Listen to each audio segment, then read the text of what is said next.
Bonjour tout le monde et bienvenue. Bon rendez-vous à ce webinaire sur le budget et le financement de la subvention Rosemary Spears pour le leadership.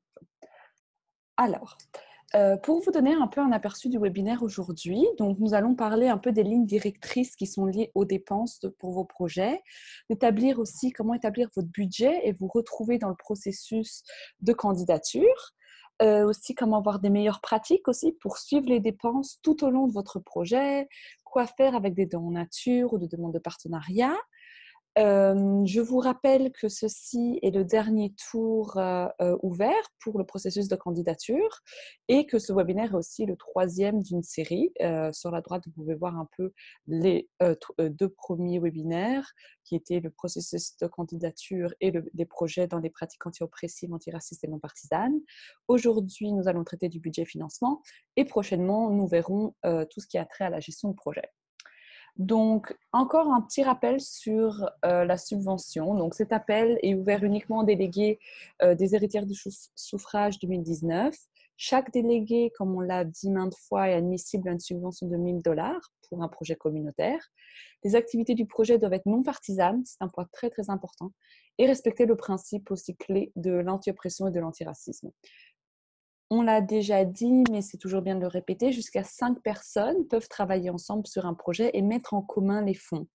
Donc, le spectre des projets admissibles va d'initiatives de plaidoyer, de changement social, jusqu'à l'organisation d'événements passant par la promotion de la décolonisation, de la défense des droits des peuples autochtones. Cette initiative, on le rappelle encore une fois, n'est pas un concours. Chaque délégué 2019 peut accéder à la subvention, vous avez le droit. Il suffit juste de soumettre votre candidature et même s'il y aura des choses à modifier, nous les modifierons ensemble, nous en parlerons afin que votre projet soit le meilleur possible. Et évidemment, nous sommes en train de lancer un programme de mentorat pour vous donner du soutien. Donc, si vous désirez y participer, il suffit de cocher la case « Oui, je désire suivre un programme de mentorat » lors de votre candidature. Donc, comment postuler ? Sur notre site internet, donc des héritières du suffrage, vous allez dans subvention pour le leadership et dans la description, à un moment donné, il y a écrit demander une subvention, donc vous cliquez là. Sinon, vous cliquez directement le lien que vous avez sous les yeux ou j'ai dû vous envoyer à maintes fois le lien. Sinon, n'hésitez pas à écrire à votre coordinatrice de projet, coordinatrice de délégué, qui vous enverra le lien directement. Donc, les critères de financement sont très importants. Donc, nous avons des dépenses qui sont admissibles et bien sûr des dépenses qui ne le sont pas. Donc, je le répète, les dépenses admissibles sont les coûts de rafraîchissement des repas qui sont servis pendant les activités, la location à la journée ou sur plusieurs journées d'installation pour les activités liées au projet, les frais de transport locaux, donc on le rappelle, billets de bus, le matériel et fournitures nécessaires à la réalisation du projet, les dépenses liées à la conception, à la production, à l'impression de brochures et d'affiches, donc tout ce qui est un trait et qui est lié à la communication, à la promotion de votre projet, ça pourrait être même l'achat d'un espace en ligne ou de démarrage d'un site web par exemple. Ou de publicité, par exemple, si vous faites un événement Facebook et vous voulez booster un peu votre projet, votre événement, vous pouvez même payer pour un boost sur Facebook ou sur d'autres réseaux sociaux. Donc, l'achat, comme je disais, d'espaces publicitaires, le coût d'intégration qui est lié aux soins de personnes à charge et aussi tel enfant, et ainsi que les dépenses aussi permettant aux personnes handicapées de participer. Les services professionnels aussi d'un particulier ou d'une entreprise disposant de l'expertise nécessaire pour mener à bien les activités et des honoraires jusqu'à un maximum de 300 $. Donc, c'est un honoraire aussi que dans certains projets, vous pourriez vous affecter si vous apportez un certain surplus, enfin plus-value, pardon, à l'événement ou à l'activité ou au projet. Non admissible, donc tout ce qui est trait à frais de déplacement ou autres frais, mais qui sont à l'extérieur du Canada. Les fonds aussi rétroactifs pour des activités déjà réalisées. Très important. Tant que vous n'avez pas signé le document, le contrat, l'accord de financement, et vous faites des projets avant, et vous payez avant, vous sortez de votre poche ou de votre entourage qui vous aide l'argent, cela n'est pas admissible. On ne pourra pas vous rembourser. Vous devrez attendre d'avoir signé l'accord de subvention. Quand l'accord de subvention est signé, nous vous enverrons un chèque. Si dans l'attente entre la signature de l'accord de subvention et la réception du chèque, il se passait plusieurs semaines et vous vouliez déjà commencer votre projet, il n'y a aucun problème tant que l'accord est signé. Les dons aussi ou bourses d'études. Vous ne pouvez pas créer un projet, disons, pour moi, c'est un don que je donne à telle ou telle association ou organisme communautaire, ou je veux donner ma subvention entière pour une bourse d'études. Et aussi, achat d'alcool, ça fait partie des dépenses non admissibles. Donc, pour établir un budget, il y a plusieurs pas à faire. Donc, premièrement, c'est réfléchir à toutes les dépenses. Donc, imaginez un peu le déroulement du projet et répertorier les éléments dont vous aurez besoin à chaque étape. Est-ce que toutes les dépenses sont admissibles? En cas de doute, veuillez vous adresser au personnel de la voie égale, à votre coordinatrice de projet ou bien même simplement au courriel général. Puis, quels sont vos coûts exacts? Si vous pouvez avoir une estimation des coûts, par exemple, vous décidez d'aller voir un traiteur pour qu'il vous fournisse des repas ou autre, essayez de demander des devis. Et n'oubliez pas les taxes, absolument. Et si c'est un événement, pensez aussi aux coûts supplémentaires qui pourraient avoir lieu. Vous décidez de louer une salle, est-ce que la salle a tout ce qui est matériel audiovisuel compris dans le prix? Les taxes aussi. Avez-vous aussi besoin de garder une ligne budgétaire pour des imprévus? Donc, le processus de candidature, comment répartir un budget? Donc, lors de votre candidature, vous aurez à remplir ce court budget. Donc, ça, c'est un modèle qui est assez simple. Il y a 3 ventilations, les frais, la catégorie et le montant. Il est mieux, au plus possible pour nous, que vous décriviez bien les frais. Donnez des détails si vous pouvez. Par exemple, location. Location, ça vient sur combien de jours ou combien d'heures, si c'est tout au long d'une session, par exemple. Vous mettez la catégorie dans laquelle ces dépenses tombent et le total, le montant total. Donc là, c'est un exemple de budget d'une des déléguées. Donc, son projet était une initiative d'art communautaire. Donc, par exemple, elle a essayé de ventiler au maximum les détails par exemple, sous supplies, donc par exemple tout ce qu'elle voulait acheter au niveau artistique, elle a commencé à mettre, il faut de la peinture, il me faut des pinceaux, etc., etc. Plus vous détaillez, mieux c'est pour nous. Ça nous donne une idée plus claire de votre projet, des matériels que vous voulez acquérir, et en plus ça nous fait comprendre que vous avez vraiment réfléchi à votre projet et vous êtes prête à le mettre en œuvre. Donc, quelques rappels. Donc, le processus de candidature est mis en place pour vous aider à développer une proposition solide et vous assurer aussi qu'elle respecte les règles et les directives du ministère de la Condition féminine.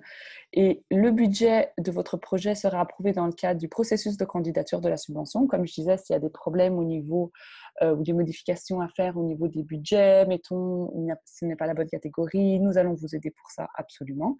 Il faut être, comme je le répète encore une fois, soyez clair et précis. Claire et précise lors de l'inscription de vos dépenses. Donc, au lieu d'écrire fourniture pour les événements, comme l'exemple précédent, essayez de préciser quelle fourniture et lisez attentivement la liste des dépenses éligibles. Si vous n'êtes pas sûr des dépenses, s'il vous plaît, contactez-nous.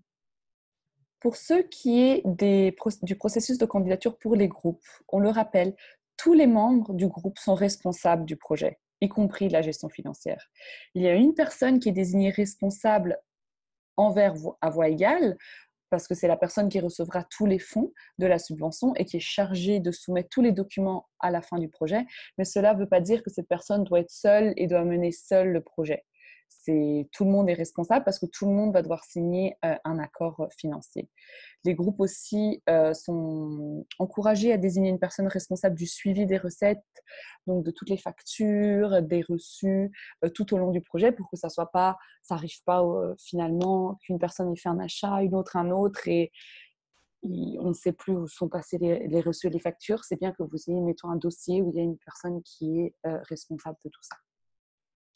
Donc, après l'approbation de votre demande, il y a le fameux accord financier à signer. Avec l'accord financier, vous le signerez, vous nous le renvoyez ou par la poste ou scanné. Si vous l'envoyez scanné, ceci doit être imprimé. Donc, vous devez signer le document, l'accord, en vrai, sur papier, pour après nous le rescanner. Les photos ne seront pas acceptées. Ceci est un accord juridique, donc nous devons avoir ou l'original ou la copie originale scannée. Donc, suite à cela, quand nous recevrons votre signature, on vous enverra un premier chèque, donc qui sera un premier versement de 70% du total du fonds de la subvention. Votre projet aura une durée 6 mois. Ce sont les règles. Un projet, quand nous allons signer l'accord financier, nous allons vous mettre la date de début et la date de fin de votre projet. Suite à ces 6 mois, ou vers la fin, dans les 5e mois, vous pourrez rédiger un accord bref. Vous pourrez rédiger un bref rapport final, nous envoyer aussi par courriel tous les originaux des reçus et des factures. Et finalement, quand nous aurons reçu votre rapport final et les originaux des reçus et des factures, nous vous enverrons le restant 30% sous chèque à nouveau. Donc, pour le suivi des dépenses, absolument, faites attention à suivre vos dépenses, en particulier si vous êtes dans un groupe à partir de 2 personnes. C'est très important que vous soyez coordonnés et que vous soyez rangés, surtout pour tout ce qui est reçu et facture. Parce que c'est votre responsabilité de garder, de conserver en bon état les originaux et les reçus des factures. Et attention, il nous faut les factures commerciales originales. Donc, c'est-à-dire juste les reçus des cartes de crédit, celles qui ne contiennent pas les ventilations, donc exactement les dépenses, qu'est-ce que vous avez acheté, plus les taxes, ne sont pas admises. Et à la fin, comme on l'a mentionné tout à l'heure, il faudra envoyer tout ça par la poste. Donc, pas scanner, ceci va être vraiment un processus dont nous aurons besoin par la poste. Donc, pour faire un suivi des dépenses, on vous a donné à la fin de votre accord, vous verrez, il y a un exemple de comment suivre un petit peu vos dépenses. Nous avons un modèle Excel aussi à vous fournir si vous en avez besoin. Donc, ça vous permet de surveiller vos dépenses en temps réel et pendant aussi que vous travaillez sur votre projet. Donc, quand vous partez, vous avez l'idée de votre projet, vous allez mettre les fonds que vous pensez que vous allez dépenser. Mais peut-être que finalement, il y aura un coût plus réel. Donc, il y aura certainement peut-être certaines choses qui vont coûter plus cher ou des imprévus ou des choses qui finalement vont coûter moins cher. Donc, vous pourrez voir un petit peu la réalité des choses et ça vous permet vraiment de suivre vraiment de près vos dépenses. On a aussi fait une petite recherche pour vous. Il y a différentes applications qui peuvent être téléchargées sur votre cellulaire, qui sont très pratiques. Comme ça, mettons, vous allez payer quelque chose, vous allez tout de suite l'insérer dans votre application. Il y a la liste ici, BillGuard, Money Tracker, Fudget, Good Budget, Mint, Spending Tracker. À vous de regarder un petit peu lesquels sont les plus adaptés pour vous, lesquels pourraient être faits en groupe. Si plusieurs personnes ont cette application, par exemple, sur leur cellulaire, est-ce qu'elles peuvent faire des dépenses communes? Il y a aussi tout simplement TreeCount. Donc, c'est un peu voir, vous aider un peu à gérer le budget et aussi voir comment aussi les autres ou vos coéquipières, si vous faites ça en groupe, dépensent l'argent du budget. Donc, pour ce qui est dons nature et partenariat, donc il y a des articles qui peuvent être donnés ou soustraits, mettons. Donc, vous pouvez vous demander, en commençant votre projet, OK, par exemple, nous pourrons avoir des bénévoles, donc c'est quand même un don nature, c'est un don de temps. Un lieu, vous pouvez connaître quelqu'un qui travaille à la bibliothèque ou bien vous êtes étudiante dans une certaine université, vous pouvez louer un espace gratuitement ou une personne d'un journal, mettons universitaire, qui peut vous faire du marketing gratuitement, de la nourriture. Donc, vous pouvez faire des recherches ou réfléchir à quelle façon vous pourriez avoir des choses, des services gratuitement.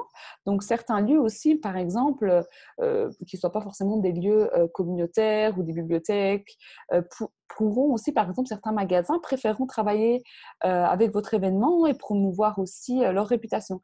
Donc, faites attention aussi avec qui vous voulez faire un partenariat. Mais si vous désirez faire un partenariat avec une marque ou une boulangerie, peu importe.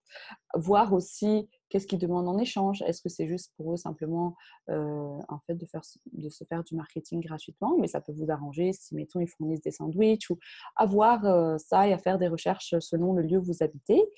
Et ça rejoint un peu le lien avec le partenariat, donc avec qui vous pouvez vous associer. pour votre projet dans votre communauté.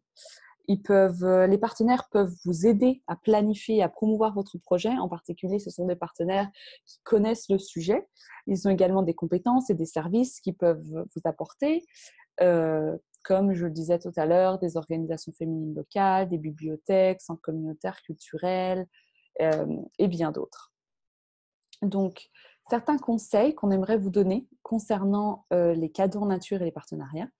Donc, quand vous voulez envoyer une demande d'assistance, car c'est possible d'essayer de faire une recherche, après d'envoyer une demande, n'oubliez pas de mettre vos noms et vos coordonnées, les détails de votre projet, vraiment de façon claire, où le projet aura lieu, à quelle date, quelle est la thématique, pourquoi ce projet vous tient à cœur, mettons aussi le lien avec la communauté. Donc, c'est un peu des éléments que vous avez déjà dans votre processus de candidature, mais vous pouvez utiliser tout ça pour faire un petit courriel pour envoyer à vos partenaires. Souligner, du coup, ce que vous essayez de réaliser. Parce que quand vous informez, par exemple, un sponsor potentiel et que vous menez un projet qui bénéficiera à la communauté, vous pouvez obtenir une attention particulière, comme par rapport aux journaux locaux. Même pas juste les journaux universitaires, mais il y a beaucoup de journaux locaux de quartier qui peuvent être intéressés si vous les prévenez assez à l'avance. Je sais qu'il faut, mettons, au moins une semaine de temps si on veut écrire un journal local et lui demander est-ce que dans une semaine, vous pourriez, dans un petit coin de votre journal, faire la promotion de votre événement. Donc, il faudrait réfléchir au moins à 2-3 semaines avant si vous voulez que la publicité soit faite bien à l'avance, bien avant que l'événement commence. Réfléchir aussi qui sera dans le public, comment vous reconnaîtrez les donateurs, donc comment vous les remercierez. Comment vous remercierez aussi. Est-ce que c'est lors d'une conférence, vous allez toucher un mot par rapport à leur aide? Est-ce que vous mettez une bannière lors de l'événement ou à travers les médias sociaux? Ce qu'on vous conseille vraiment, c'est de faire simple, court, facile à lire, vraiment les informations principales dont les partenaires auraient besoin. Et on vous a mis aussi 2 liens pour des lettres un peu de commandite si vous voulez simplement les adapter à votre projet, à vos besoins.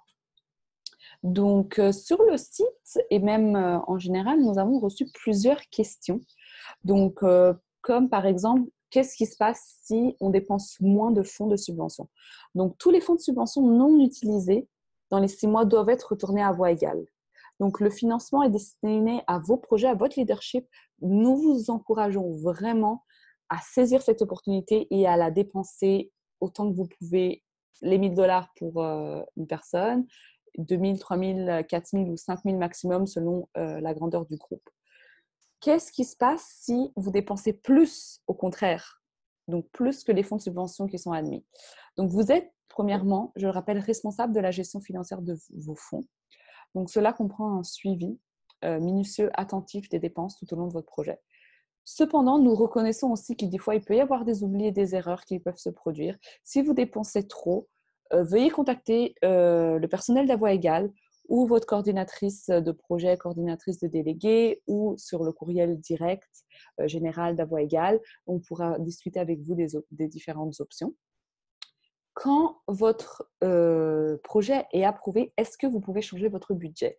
C'est possible, mais il faut demander l'approbation écrite du personnel d'À Voix Égale avant. Et les dépenses, évidemment, doivent être liées au projet, être conformes aux directives en matière de dépenses éligibles et doivent être des dépenses qui doivent être effectuées après, je le souligne, après la signature de l'accord financier. Donc, si vous avez quelques questions, n'hésitez pas à écrire ou à votre coordinatrice de projet ou à contacter le courriel général dov-hds@equalvoice.ca. Et évidemment, sinon, n'hésitez pas à nous écrire sur les réseaux sociaux ou autres. Je vous remercie et je vous souhaite une bonne journée. Merci d'avoir été là pour écouter. Au revoir.